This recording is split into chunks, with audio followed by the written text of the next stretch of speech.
What's up, guys? So last video on the introduction. Well done for making it this far. Fat loss exercise. Now, people get this so wrong. This is such an important video to just frame what's important for you over the coming weeks, the coming 30 days of the challenge, and then beyond.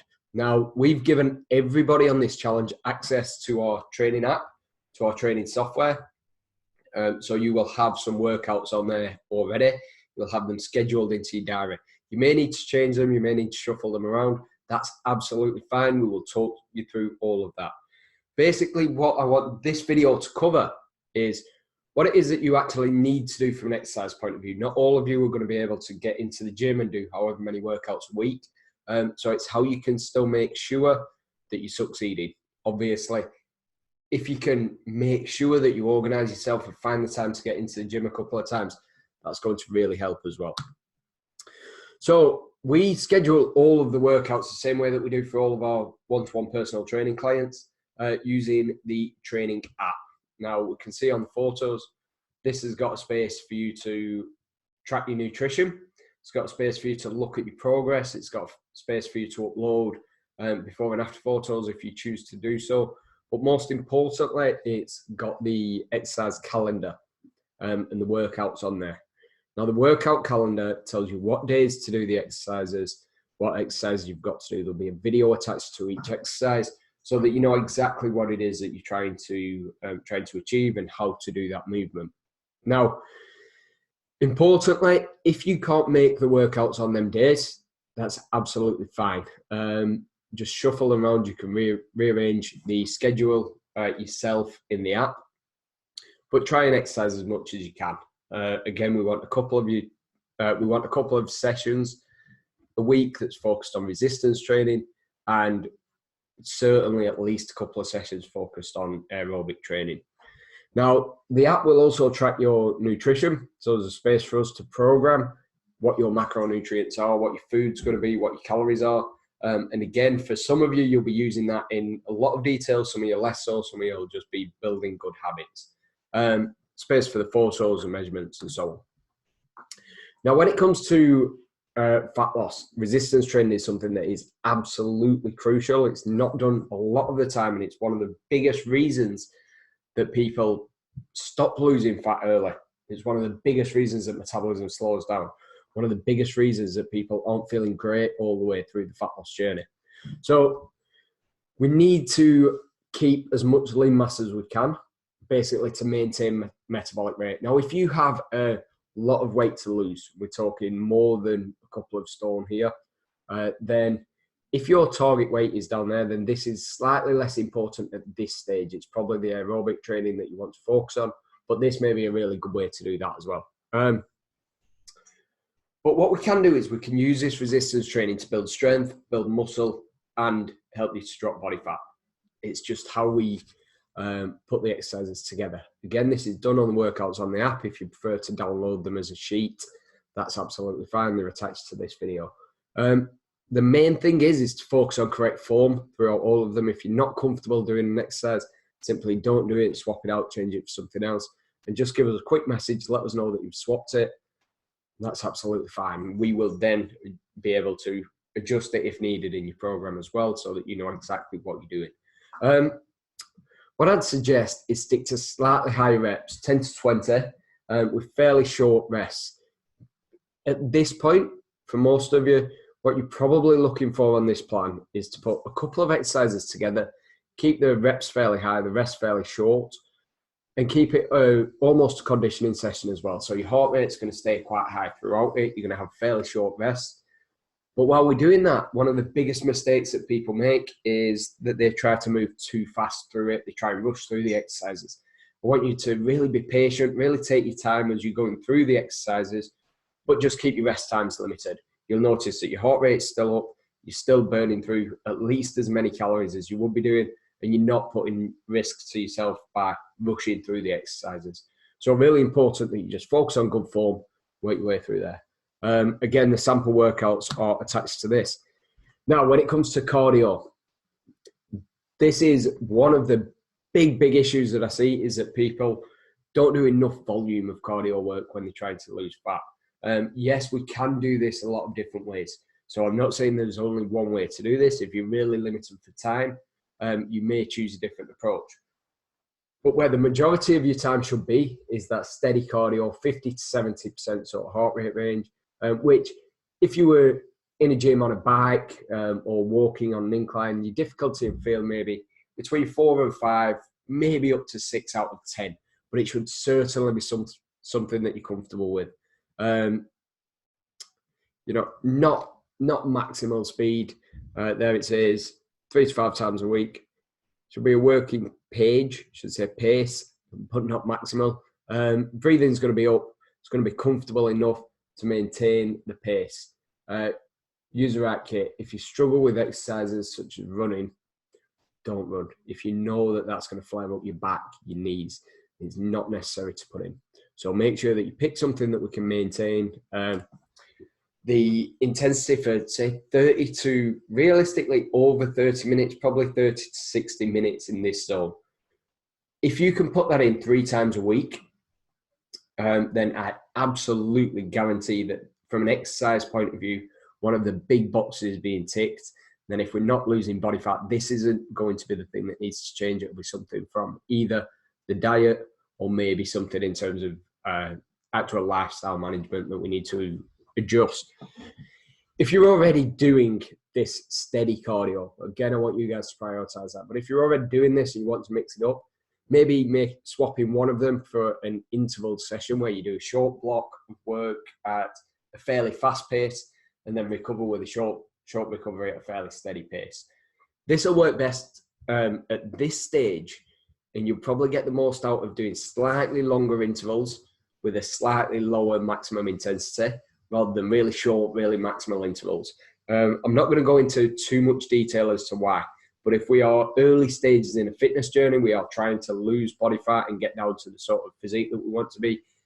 Some of the higher intensities suit high performance a little bit more than they do suit weight loss. Again, I won't go into the mechanics that works by, but steadier intensities, even if we're using intervals, going for longer, slightly longer intervals is probably a better way to go. Again, shorter, more intense sessions are great to develop fitness, but aren't necessarily going to help as much with your fat loss journey. Now, NEAT, non-exercise activity thermogenesis. Basically, what this is everything else that you do in a day. And this is probably, certainly one of, if not the most important part of the activity side of things. We think about this logically. If you go to the gym for 60 minutes, 3 times a week, that's 3 hours in a week that you're burning calories for that you're in control of. We have the other 23 hours of those days, and then 24 hours for every other day. Yes, you might sleep for 8 hours a night, which would be great if you do, but you have a hell of a lot of time where you're also in control of your energy expenditure that's not training time. Get out, go for a walk, whether that's before work, after work, whatever works. Just make sure that you're moving.